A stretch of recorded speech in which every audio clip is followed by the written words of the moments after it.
നമസ്കാരം. Alpha palliative care daily ന്യൂസിലേക്ക് സ്വാഗതം. പ്രധാന വാർത്തകൾ. 10 വർഷത്തെ സുത്യർഹമായ സേവനത്തിനു ശേഷം ട്രഷറർ സ്ഥാനത്തു നിന്ന് വിരമിച്ച ദിവാകരൻ വടാശ്ശേരിയെ ആൽഫ ഇരിങ്ങാലക്കുട സെന്റർ ആദരിച്ചു. പ്രസിഡന്റ് വി.ജെ. തോംസന്റെ അധ്യക്ഷതയിൽ കൂടിയ സെന്ററിന്റെ പ്രതിമാസ യോഗത്തിൽ വച്ചായിരുന്നു മെമന്റോ നൽകി ആദരിച്ചത്.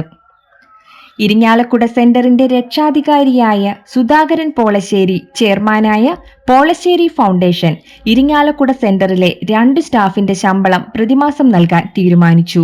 സെന്ററിൽ നടന്ന ചടങ്ങിൽ ഫൗണ്ടേഷൻ ജനറൽ മാനേജർ സൂരജ് 25,000 രൂപയുടെ ചെക്ക് പ്രസിഡന്റിന് കൈമാറി.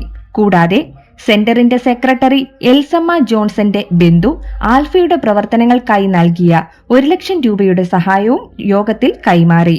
ആൽഫ പേഷ്യൻ കെയർ സ്പോൺസർഷിപ്പ് ക്യാമ്പയിന്റെ കൂപ്പണുകൾ ട്രഷറർ പ്രമീള അശോകന് കൈമാറി സെക്രട്ടറി എൽസമ്മ ജോൺസൺ ക്യാമ്പയിന്റെ പ്രവർത്തനോദ്ഘാടനം നിർവഹിച്ചു. ഇതോടെ ഇന്നത്തെ വാർത്തകൾ അവസാനിക്കുന്നു. ജയ് ഹിന്ദ്.